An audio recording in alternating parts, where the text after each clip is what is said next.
사랑하는 우리 아버지 하나님, 주의 은혜를 진심으로 감사를 드립니다. 오늘도 귀한 성도님들과 함께 이처럼 예배의 자리에 있게 하심을 감사하고, 오늘도 이 예배를 통해서 우리 사랑하는 성도님들의 삶을 풍성케 하시고 정말 주님께서 은혜 가운데로 온전히 지켜 주시옵소서. 감사합니다. 예수님 이름으로 기도합니다. 아멘. 아멘. 예.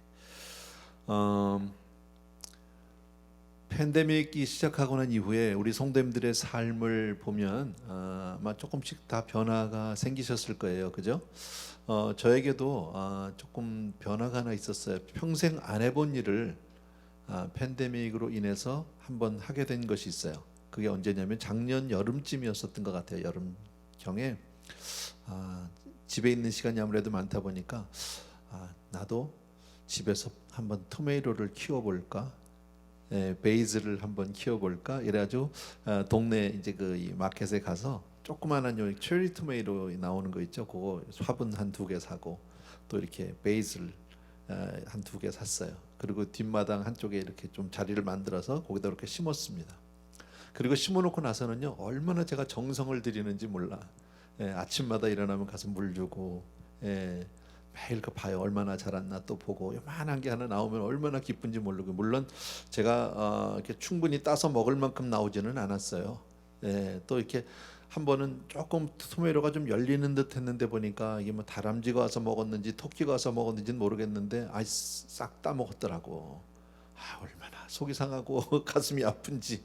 또 그거 뭐 그런 일들이 있었어요.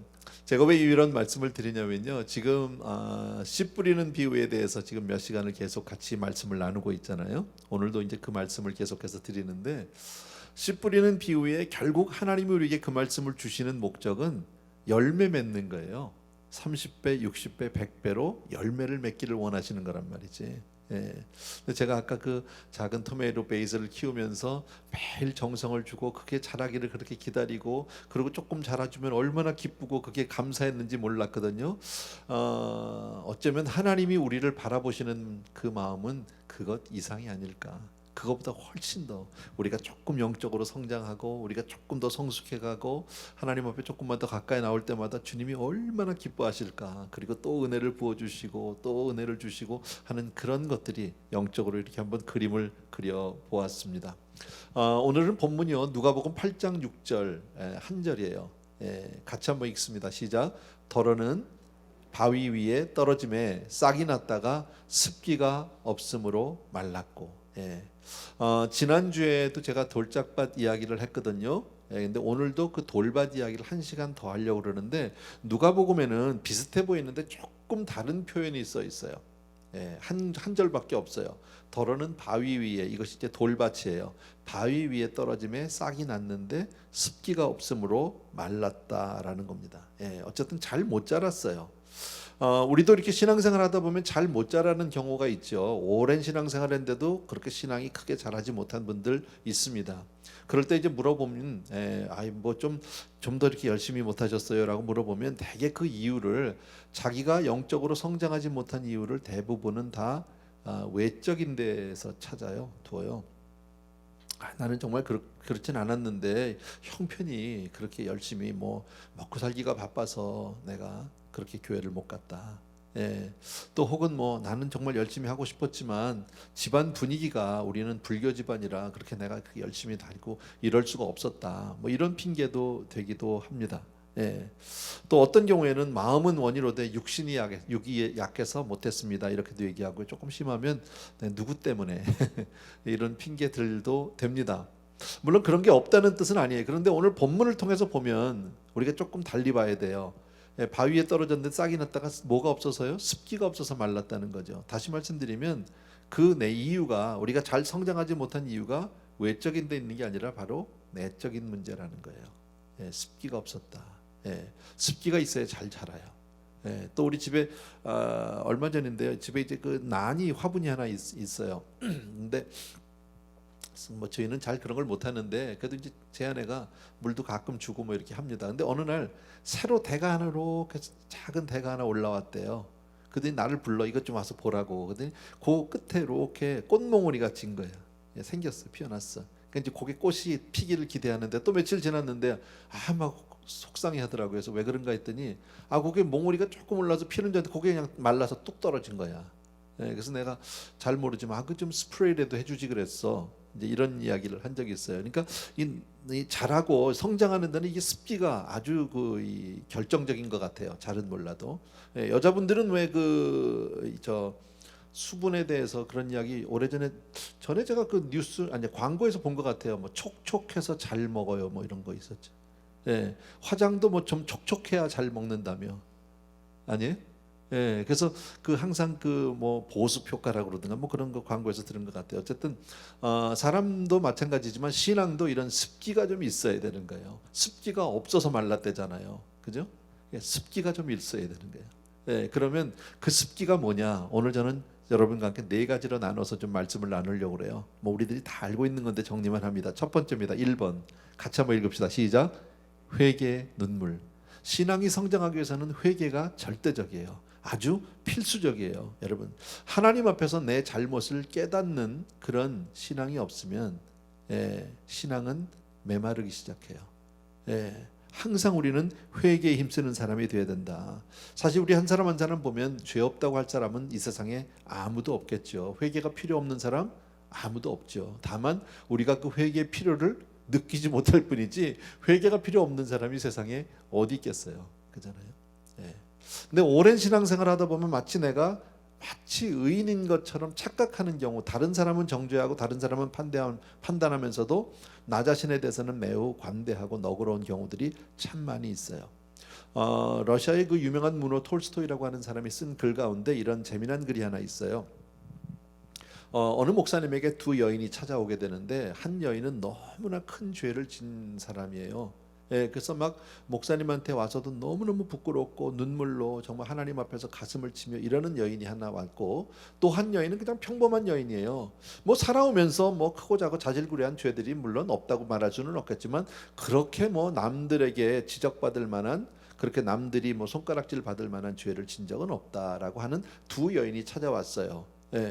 그랬더니 목사님이 그 여인들에게 이런 부탁을 합니다. 내가 한 가지 부탁이 있는데 좀 들어달라고. 이거 뭐냐 그랬더니 지금 이 아주머니 큰 죄를 지어서 너무 가슴 아파하는데 나가서 본인이 지은 죄에 해당될 만한 그런 돌멩이를 하나 찾아서 가지고 오라고, 들을 수 있는 한도 내에서 무겁지만 들고 오면 좋겠다고. 그래서 내보냈어요. 그리고 난 또 다른 아주머니가 있는데 그 아주머니는 뭐 크게 죄가 없었잖아요. 그러니까 이제 그 아주머니에겐 이렇게 얘기합니다. 가서 나가셔서 아주머니들 역시 가서 돌을 좀 주워오면 좋겠는데 뭐 큰 죄가 없으니까 거기에 합당한, 생각나는 대로 과거에 그저 작은 죄들 이런저런 뭐 조그만 죄들이 있을 텐데 거기에 죄에 그저 걸맞는 그저 돌멩이들, 작은 돌멩이들 좋으니까 다 좀 주워 가지고 오라고. 그리고 나 각각 내보냈어요. 한참 있다가 이제 왔는데 뭐 아주 무거운 돌멩이를 한 여자가, 먼저 나간 사람이 낑낑거리면서 그 돌을 가지고 들어오는 거예요. 그리고 이제 내려놨어요. 아주 수고하셨다고. 또 얼마 뒤에 보니까 또 다른 여자가 왔는데 그 작은 돌멩이들을 그냥 치마폭에다 싸가지고 잔뜩 들고 온 거예요. 돌멩이들을 막 뭐 작은 거겠죠. 그래서 가지고 왔다고 이렇게 앉으니까 조금 쉬었다가 목사님이 또 이렇게 얘기하는 거예요. 죄송한데 다시 한번 제가 부탁을 드리고 싶다고. 뭐냐고 그랬더니 그 돌멩이를 가져온 데다가 돌을 갖다 놓고 오시라고. 그러니까 이제 큰 바위 같은 돌을 가지고 온 아주머니 나가서 원래 있던 자리에다 갖다 잘 놓고 왔어요. 근데 문제는 이분이에요. 자잘한 돌멩이를 하나 가득 치마폭에 가지고 온 여자인데, 자 이거를 도로 제자리에 갖다 놓으라 그러는데 어디서 가지고 왔는지가 기억이 안 나는 거예요. 그죠? 그럴 거 아닙니까? 그 많은 돌멩이가. 그때 목사님이 그런 말씀을 하셔요. 그런 거다. 살아오면서 크고 많은 죄들이 있지만 그것을 내가 미처 죄라고 인식도 못하고 하나님 앞에 회개하지 못했기 때문에 이제 돌이켜 보면은 어디다 어떻게 회개해야 될지를 모르는 그런 상태다라고 하는 그런 글이 있어요. 마치 어쩌면 우리는 후자에 속한 사람일지도 몰라요. 우리들은요. 우리에게도 수없이 많은 죄들이 있는데 대부분은 다 뭐 그럴 수도 있지 하고 넘어갈 때가 참 많이 있다라는 겁니다. 사실 회개가 필요 없는 사람이 있을까요? 이 세상에? 그런 사람은 아무도 없다라는 거예요. 여러분, 세상에 의인은 없나니 하나도 없다. 그런데도 우리는 어떻게 생각합니까? 내 자신을 돌아보면서 뭐 그래도 난 괜찮지 하고 나 자신에 대해서는 매우 너그러운. 오래전에 어느 목사님이 이런 시골교회 목사님이 이런 말씀을 한번 해주셨어요. 그 마을에 한 그 청년이 있는데 어려서 정말 이렇게 공부를 학교를 꽤 잘했대요. 그런데 중학교 1학년 다니다가 가정 형편이 너무 어려워서 학교를 더 이상 다닐 수가 없었어요. 그래서 그만두고 집안일을 위해서 일을 하면서도 혼자서 독학을 한 거예요. 야학을 하고. 그래서 중학교 검정고시를 받고 고등학교 검정고시를 받고요. 영어 공부도 상당히 잘했답니다. 그래서 본인이 뭐 대학을 다니진 못했지만 그래도 영어 신문을 영어로 된 영자 신문을 그냥 무난히 읽을 정도의 실력이 됐다는 거예요. 시골에서 그만한 실력 가진 사람도 흔치 않죠. 그런데 또 이 청년이 한의 공부도 혼자서 독학을 했어요. 그래가지고 그냥 마을에 있는 사람들, 교회에 있는 성도님들 아픈 사람들 있으면 약도 지어주고 병도 고쳐주고, 뭐 그렇게 평생을 그렇게 살았다는 거예요. 근데 그분이 이제 나이가 들어서 어느 날 몸이 아파서 병원에 진짜 큰 병원에 가보니까 암에 걸렸어요. 말기예요. 너무 안타까운 거죠. 그렇게 착실하게 살고 그렇게 선하게 살았는데, 그래서 목사님이 마지막에 그의 거의 임종 때쯤인데 가서 예배를 드리는데요. 그 청년이 이런 얘기를 하더랍니다. 그 뭐 청년은 아니죠, 이미 어른인데, 뭐라고 그러시냐면 만약에 하나님이 나에게 한 달의 시간을 더 허락해 주신다면 그 시간 동안에 하나님 앞에 철저하게 회개하고 싶다고. 누가 봐도 정말 착실하고 바르게 사는 사람인데도 불구하고 하나님 앞에 갈 때는 그렇게 회개하지 않을 수 없는 것이 바로 우리 인생이다라고 그렇게 말합니다. 여러분, 아까도 말씀드렸지만 사람은요 대개 자기 잘못을 잘 몰라요. 우리 성경에도 그런 얘기 하잖아요. 내 눈에 가시는 보지 못하고 들보, 남의 가시는 보면서 네 눈에 들보는 보지 못한다, 이런 말씀도 있고요. 그죠? 사람들은 되게 자기에 대해서 잘 모르고 자신에 대해서는 좀 너그러운 관점이 참 많다라는 이런 생각들을 해봤어요. 여러분, 내가 참 아끼는 자동차인데 누가 와서 스크래치를 내면 열받죠. 화나겠죠. 그죠? 근데 만약에 내가 좀 긁으면요, 그냥 씩 웃고 말걸요. 좀 어색한 웃음을 웃고 뭐 할 수 없지 뭐, 그냥 그렇게 하고 말을 것 같아요. 어색한 표정을요. 우리도 남의 얘기를 얼마나 쉽게 잘하는지 몰라요. 그 사람이 없는데 그냥 다른 사람 이야기를 하고 쉽게 잘하는데, 만약에 내 이야기라면요, 내 앞에서 그런 얘기를 한다면 나 자신을요, 그거는 굉장히 힘든 이야기다라는 겁니다. 심리학에 보면 이런 얘기가 있어요. 성격이 못된 사람일수록 자신에 대해서 관대하대요. 성격이 아주 못됐어. 그런데 자기에 대해서는 언제든지 괜찮은 거예요. 자기 잘못에 대해서는 늘 너그럽고 이해가 돼요. 여러분, 당연한 거예요. 그럴 수밖에 없었어요. 이렇게 얘기한단 말이지. 근데 그게 꼭 뭐 남의 얘기만 아니라 우리 안에도 그런 경향이 있다 없다. 여러분은 없죠. 다 가만히 있는 거 보니까. 난 있어. 차 타고 갈 때 많이 느껴요. 차를 타고 가요. 운전을 해요. 근데 가다 보니까 횡단보도야. 그죠? 근데 누가 이제 걸어가, 한 사람이 이제 지나가는데 좀 빨리 가주면 안 돼? 안 가. 아주 늦게 가고 뭐 뒤에 있는 친구 다 챙기고 뭐 이래. 좀 뛰어가주면 빨리 차가 지나갈 수 있는데 막 열을 받지. 근데 이제 입장이 반대가 될 때가 있죠. 내가 이제 동네를 한 바퀴 걷다가 횡단보도를 걷는데, 내가 조금 걷는데 뒤에서 차가 빵 하면은 열이 팍 받죠. 그 사람은 어느 입장에 서느냐에 따라서 굉장히 다르더라는 것을 내가 그런 경험을 했어요, 여러분. 그죠? 또 운전할 때도 그런 게 많은데, 이렇게 뭐 프리웨이를 간다든지 길을 가는데 앞에서 너무 천천히 가는 차 있잖아, 아주. 그죠? 너무 천천히 가면 열 확 받지. 그럼 옆으로 막 빼가지고 가면서 누군가 막 째려보고 가고 그러지 않아요? 근데 내가 천천히 가면 나는 신중한 사람이죠. 운전을 하죠. 조심 운전을 하는 사람. 남이 그러는 건 못 봐줘도. 남의 남편이 부엌에 들어가서 설거지하는 거 보면 조금 사람이 공처가 같아 보여. 내 남편이 부엌에서 설거지하면요, 애처가예요. 그죠? 젊은 사람이 막 어른들 어르신 앞에 탁 서가지고 눈 똑바로 뜨고 막 따져서 막 얘기하고 나면은 도대체 저건 어떻게 가정교육을 받았길래 저렇게 버릇이 없고 야단을 칠 수 있어요. 네. 혹시 내 아이가 그렇게 또박또박 말대꾸를 하고 이러면 어떤 애예요? 걔는 아주 주관이 뚜렷한 애. 뭐 이런 거 얘기하다 보면 한도 없죠, 여러분. 예. 뭐 그런 일상뿐 아니에요. 심지어는 우리가 교회 와서도 그러니까 좋은 일, 예, 정말 우리가 잘한다고 하는 일 가운데서도 죄를 짓게 되는 경우들이 꽝꽝 있어요. 지금은 뭐 팬데믹 상황이니까 성도님들이 많이 없고 뭐 띄엄띄엄 앉을 수밖에 없으니까 별로 없는데요. 우리 보통 때 예배 드릴 때 아까 우리 권사님 오셔서 오늘 정말 처음 나오셨는데 우리 최 권사님 오셔서 내 자리에 너무 앉고 싶었다고. 예. 맞아, 권사님 자리가 거기야. 늘 그 자리에 앉으셨어요. 근데 어떤 때는요, 내가 오면 성도님이 어떤 분이 나보다 먼저 와가지고 내 자리에 앉은 분이 있지. 뭐 내가 돈 주고 산 자리는 아닌데도 내 자리가 있잖아. 우리가 예배를 드리다 보면요. 그렇게 누군가가 내 자리에 앉으면 어때? 미워 막 그때부터는요. 예, 그죠? 사람이 죄를 짓기 시작한다고. 분명히 나 예배 드리러 온 거잖아. 잘하려고 왔잖아. 그죠? 혹은 기도회에 갔어요. 정말 하나님 앞에 나가서 기도하고 부르짖고 올라오고 그랬는데 이상하게 와서 그냥 막 회성을 지르면서 막 몸부림을 치는 분이 있으면 막 그놈 때문에 기도가 안 돼. 예, 걔 때문에 오늘 완전히 망쳤어. 뭐 이러고 갈 때도 있잖아요, 사람이. 예, 인간이 얼마나 정말 연약한지 몰라요. 그래서 우리가 보면 그 유명한 고백이 있죠. 사도 바울의 오라 나는 곤고한 자로다. 누가 나를 이 사망의 몸에서 건져내랴. 이 고백을 우린 다 알잖아, 그죠? 우리 같이 한번 읽어볼까요? 나왔네. 시작. 오호라 나는 곤고한 사람이로다. 이 죄악의 몸에서 누가 나를 건져내랴.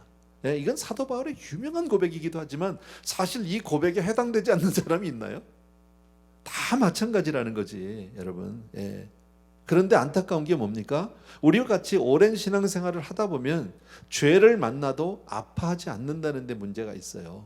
예, 물론 우리가 큰 죄를 짓지는 않아요. 신앙생활을 열심히 하는 사람들이 그렇게 크게 뭐 남의 눈에 들 만큼 그런 죄가 있지는 않아요. 예, 그러나 우리 삶 속에도 여전히 죄가 있다라는 거예요. 여기저기 군데군데 삶 속에서 문득 불뚝불뚝 튀어나온다는 거죠. 그런데 그때마다 아파하지 않아요, 여러분. 그게 문제죠. 아까 말씀드린 대로 이 비유는 하나님이 우리로 하여금 더 잘 성장하고 하나님 앞에 더 아름다운 열매 맺는 그런 신앙을 갖는 사람이 되길 위해서 말씀 주신 거예요. 근데 그러려면 첫 번째 뭐가 필요해요? 회개의 눈물이 필요하다라는 거예요. 회개가 없으면 여러분, 제가 문장을 좀 정리했는데 그거 좀 보여주십시오. 같이 한번 읽읍시다. 시작. 신앙은 회개의 눈물이 끝날 때 죽기 시작한다. 예, 회개의 눈물이 마르면 신앙은 죽어요, 여러분.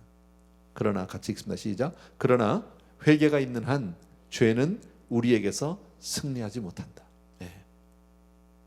죄를 우리가 안 잊을 수는 없어요.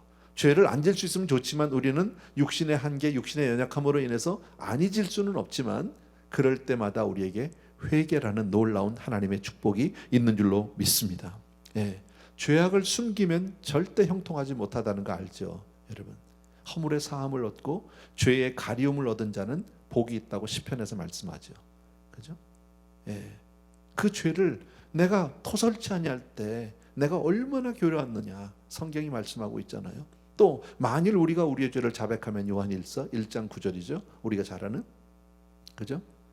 우리가 우리의 죄를 자백하지 않으면, 그 회개하지 않으면 삶은 절대 형통할 수 없고 영적으로 복을 받을 수 없어요.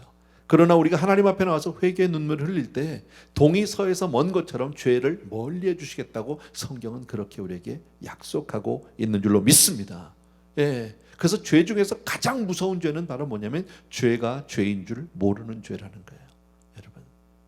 그래서 우리가 정말 여러분에게 제가 부탁드리고 싶은 것은 오늘 이런 시간을 통해서 또 한번 내가 정말 회개하는 삶을 살아야 되겠구나, 그런 마음에 다짐을 갖게 되길 주의 이름으로 부탁드립니다. 두 번째 우리에게 필요한 습기가 또 하나가 있어요. 바로 뭐냐면 읽습니다. 시작. 감격의 눈물이에요. 예, 감격. 우리 흔히 이런 얘기 들어봅니다. 여러분은 언제 감격해 보셨습니까? 이런 이야기를 우리는 많이 듣습니다. 예. 자, 그런데 내 자신에게 이 질문을 던져보면 나는 언제 감격했었지라고 물어보면 사실 금방 떠오르지가 않습니다. 예. 저 자신도 마찬가지예요. 예. 사실 좀 오래된 얘기긴 하지만 과거에 한국에서 월드컵 4강에 올라갔을 때 그 온 나라의 감격과 감동의 그 분위기는 이루 말할 수가 없었어요. 저는 근데 요즘에 우리 성도님들도 보시는지 모르겠는데 미스트롯이라는 그런 프로가 있죠. 노래하는 그 프로가 있어요. 저는 그걸 보면서 물론 노래도 뭐 잘하고 하는데 그거보다는요 그 노래 한 곡을 위해서 열심히들 노력을 하는지 몰라. 정말 목숨을 걸듯이 하더라고 이분들이. 그리고 나서 노래 한 곡 부르고 나서 막 감격을 하고 눈물을 흘리고 그러다가 심사위원 한 분이 그저 조금 한두 마디만 좀 이렇게 격려를 해주면 뭐 그때 눈물 바다죠. 완전히 막 쏟아지죠. 예. 텔레비가 없구나 집에. 이런. 어쨌든 그런 게 있어요. 저는 그걸 보면서 야, 전 노래 한 곡에 저렇게 감격을 하는데 우리는 신앙의 감격을 여러분은 언제 감격해 보셨어요? 저는 감격 그러면 신앙의 감격 그러면 그저 저에겐 떠오르는 게 개척했을 때인 것 같아요. 물론 그 외에도 많이 있었지만 개척했을 때 그 첫 예배 몇 분 되지 않지만 지금도 마찬가지예요. 오시는 성도님들이 정말 이렇게 팬데믹 기간에도 오신 분들 보면 정말 소중하죠. 제가 아무도 없는 빈 강당에서 카메라 앞에서만 설교한 게 꽤 오래됐는데 그래도 최근에는 성도님들이 조금 나와 주셔서 얼마나 감사한지 몰라요. 물론 가정에 있는 분들 너무너무 고맙죠. 그러나 내가 볼 수 없으니까. 근데 우리 성도님들 보면 한 분 한 분 제가 눈을 맞추고 싶어서 이렇게 쳐다보거든요. 근데 그 개척할 때 그 몇 분 안 되는 분들이 정말 제 뇌리에 다 들어가 있었어요. 그 제가 그때 그런 얘기를 했어요. 첫 예배 오신 분들한테 내가 다른 건 여러분들에게 해드릴 건 없지만 여러분들이 우리 교회에 나와 함께 하는 한은 내가 여러분들을 위해서 계속 기도하겠다고. 그 약속을 꽤 오래 지켰던 것 같아요. 정말 죄송한데 끝까지 지키지는 못했어요. 집사님 저기 계시는데 지키지는 못했고 한 거의 10년 정도까지는 했던 것 같아요. 그게 너무 고마워서 그 감격이 너무 좋아서 첫 새벽 예배 내 기억해요. 딱 저 포함해서 3사람이었었어요. 제가 통기타를 하나 메고 찬양을 하고 설교를 하고 너무 기억이 나요. 그렇게 하다가 또 몇 번 이렇게 새벽 기도를 모였는데 어느 날인가 새벽 예배 기도를 하고 딱 나왔는데 누가 도넛을 한 박스를 가지고 온 거야. 새벽 기도 끝나 아무것도 아니죠 요즘 같으면요. 근데 그때 그 도넛 한 박스는요 정말 감동이었어요. 세상에서 그렇게 고마운 도넛은 여태까지 없었어요. 뭐 그런 거 감격이죠. 하나님께서 나와 함께 해주신 그런 놀라운 감격. 뭐 그런 일 따지면 참 많죠. 처음에 교육부 아이들은 뭐 몇 사람 안 돼도 개척교회도 애들이 있으니까 교육자가 필요한데 어디 가서 모셔와야 될지 어떻게 어디 가서 뭐 정말 소개를 받아야 될지 모르겠더라고요. 하나님 앞에 기도만 했어요. 기도만. 그러다가 한 분, 두 분 이렇게 생겼는데 지금은 뭐 부서마다 교육자들이 다 있잖아요. 너무너무 감사하잖아. 여러분 삶 가운데도 그런 분명히 있을 겁니다. 어쨌든 우리 신앙에서 감격이 죽으면 신앙이 자라지 못해요.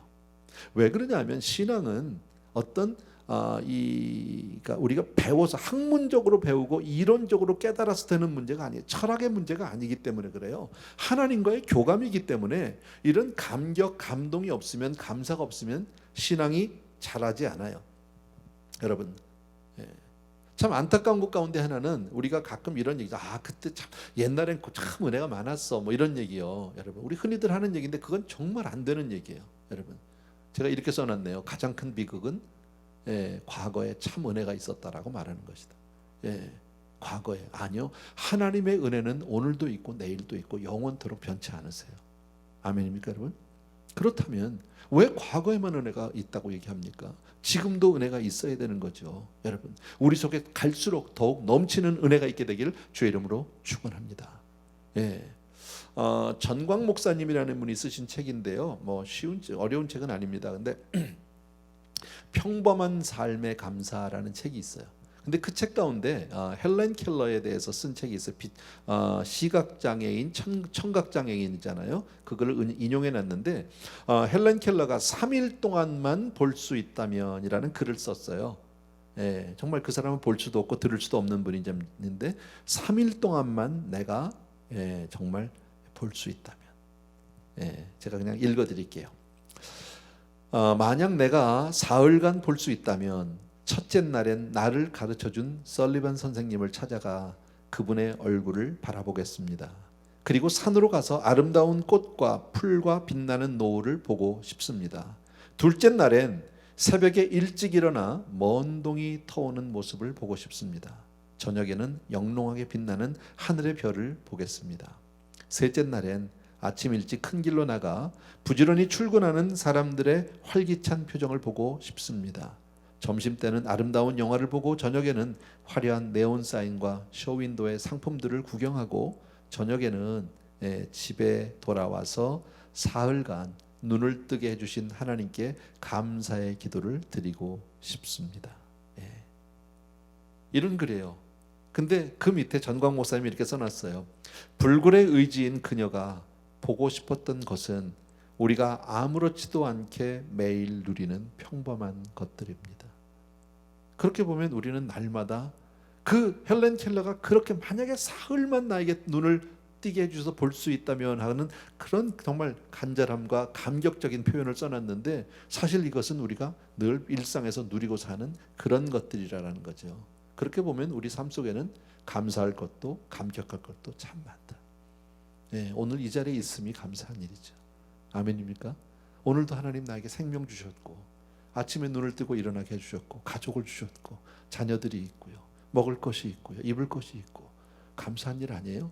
그 많은 사람들이 코로나로 고생하는데 그래도 미국은 괜찮잖아. 그런대로 그렇게 많은 캘리포니아에 많은 확진자가 있지만 우리 성도님들 그리 많이 걸리지 않았어요.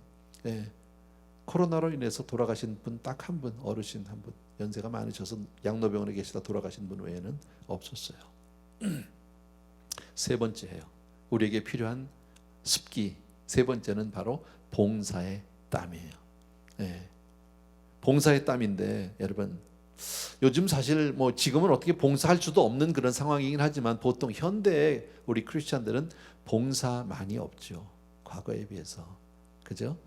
그저 예배는 와서 드리고 그저 구경하고 가는 구경꾼 신앙이 더 많다라는 거예요. 여러분. 교회 와도 책임은 안 지고 뒷자리에 앉아서 예배 드리고 그냥 슬그머니 가고 싶은 분들이 예상외로 많다라는 거죠. 여러분. 교인은 크게 보면 두 종류라고 어떤 책에 써 있더라고요. 꿀벌 교인이 있대요. 열심히 꿀벌처럼 일하는 봉사하고 섬기는 교인이 있는가 하면 나비 교인이 있대요. 여기저기 날아다니면서 그저 간만 보고 맛만 보고 다니는 분들도 있다는 거죠. 별일은 하지 않으면서. 뭐 이런 표현을 들은 적이 있었어요. 어쨌든 우리의 신앙은 여러분 수레바퀴 좀 보여주세요. 여러분 많이 봤던 거예요. 여러분 그 수레바퀴를 보면 저거 많이 보셨죠, 그죠? 그리스도인의 순종하는 생활이라고 되어 있는데 크리스천의 삶에는 네 가지 요소가 이처럼 수레바퀴의 축처럼 이렇게 지탱하고 있는데 그것이 뭐예요? 말씀, 기도, 전도, 봉사 혹은 교제 이렇게 볼 수 있다라는 거죠. 이 수레바퀴의 네 축 가운데 하나만 부러져 있어도 하나만 없어도 그 바퀴는 온전히 굴러가기 어려울 거예요. 두 개가 없다? 그건 더 힘들겠죠. 그러니까 이것은 항상 우리들이 밸런스를 맞춰야 되는데 우리 스스로에게 물어봐야 하는 거예요. 여러분과 제가 물어봐야 될 것은 뭡니까? 나는 정말 말씀 생활을 잘하고 있는가? 나는 기도 생활을 잘하고 있는가? 나는 정말 전도하고 증거하는 일을 잘하고 있는가? 봉사하고 교제하는 일을 잘하는가?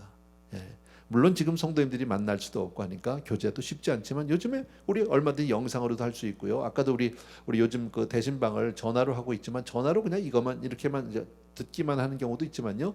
최근에는 우리 목사님들 보니까 그렇게 하더라고요. 줌으로도 하기도 하고 페이스타임으로 하기도 하고 얼굴을 봐요. 그럼 거기에 또 구역장님도 들어오시고 장로님도 들어와요. 한 공간은 아니지만 각각의 공간에서 어쨌든 영상의 공간에서 버추얼 공간에서 만나서 서로 예배를 드리고 교제하는데 괜찮더라고. 해보니까요. 그것도요.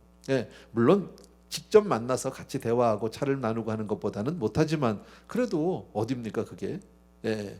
여러분 항상 이 네 가지 꼭 기억해 주셔야 합니다.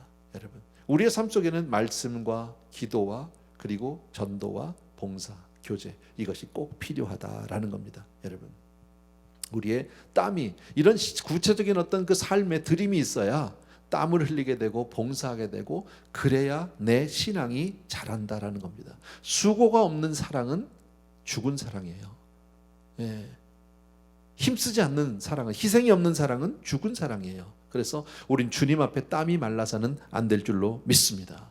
예. 오늘 본문에 보면 이렇게 돼 있잖아요. 습기가 없으므로 말랐고 그랬잖아요. 습기가 없으므로 말랐고인데 이건 지금 번역이 바뀌었죠. 얼마 전에 개정개혁으로. 그런데 그전 번역, 예전 번역에는 난 그게 더 좋아.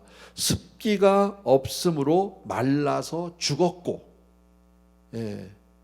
나보로 바꾸라 그러면은요, 말라 비틀어져 죽었고 이렇게 바꿀 것 같아요. 아예 더 확실하게 말라서 죽었다는 거예요. 예.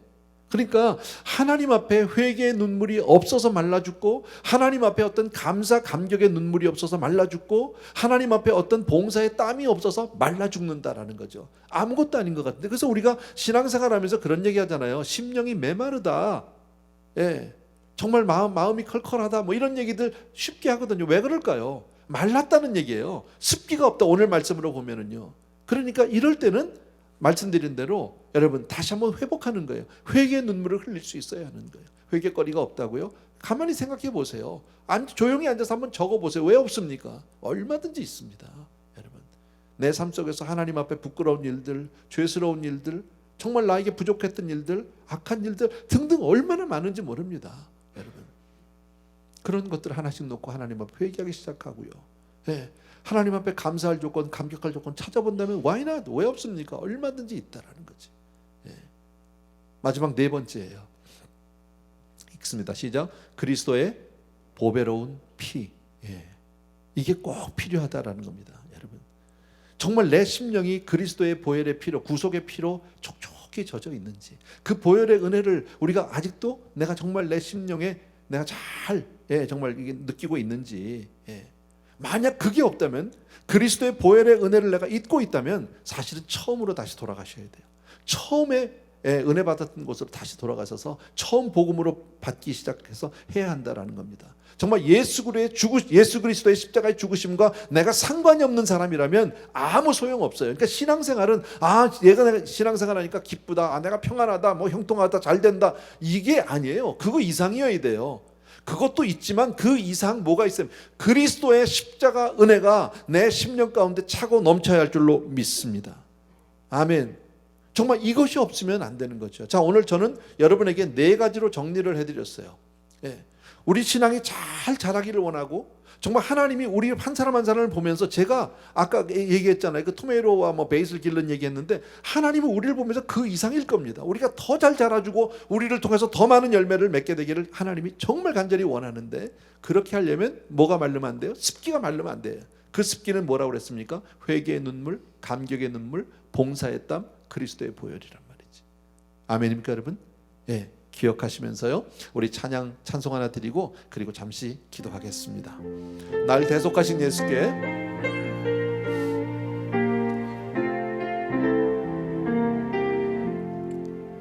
날 대속하신 예수께 내 생명 모두 드리니 늘 진실하게 하소서.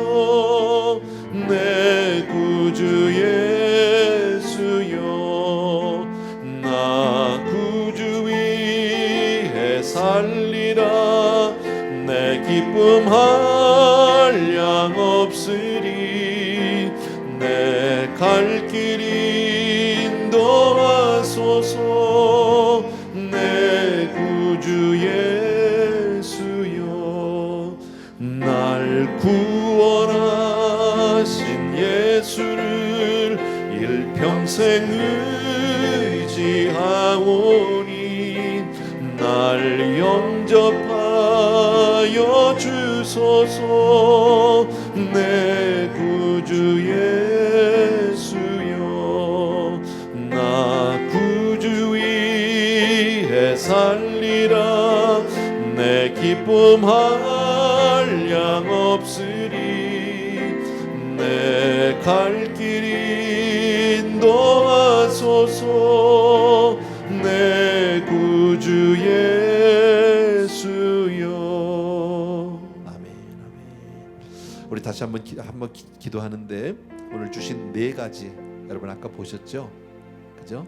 회개의 눈물, 감사와 감격의 눈물, 봉사의 땀, 그리스도의 보혈, 이 네 가지가 우리 삶 가운데 항상 있는지 우리 살펴보시고요. 늘 이것으로 충만한 은혜가 차고 넘치는 우리 성도님들 되기를 주의 이름으로 다시 한번 부탁드립니다. 같이 한번 우리 기도하겠습니다.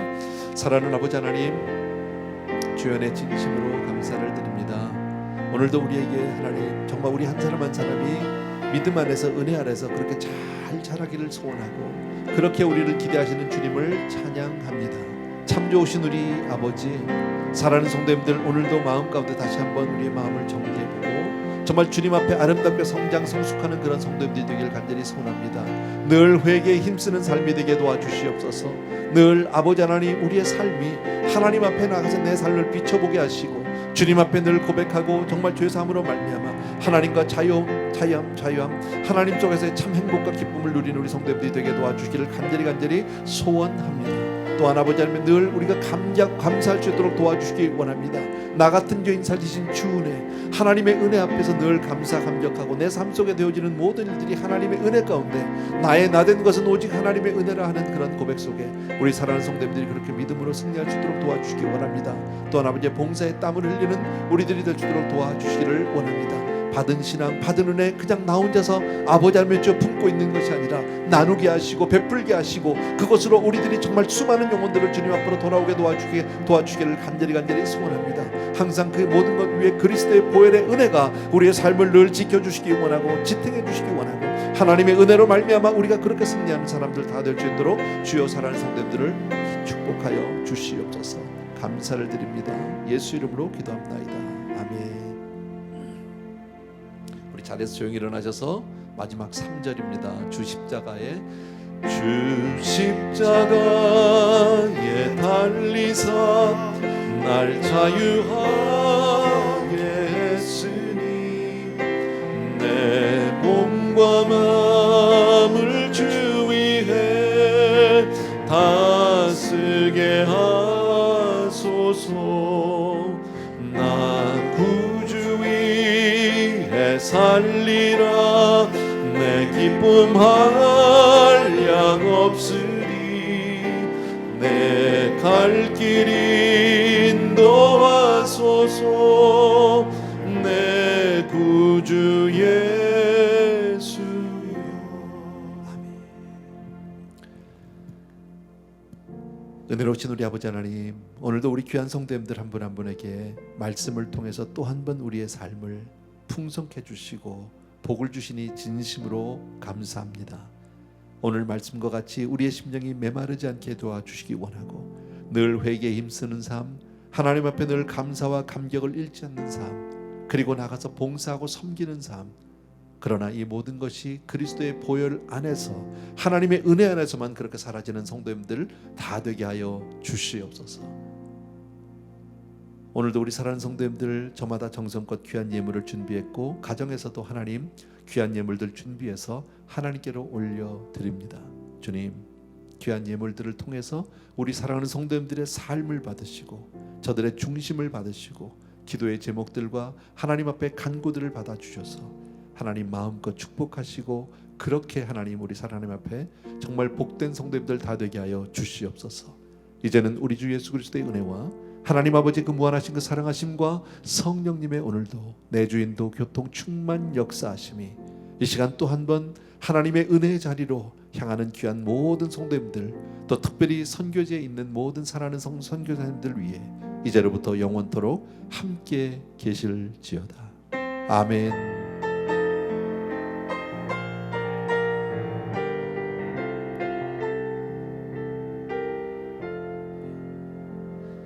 예배 마쳤고요. 우리 오신 성도님들은요 옆에 있는 분들하고 눈인사 하시고 돌아가시면 되겠습니다. 감사합니다.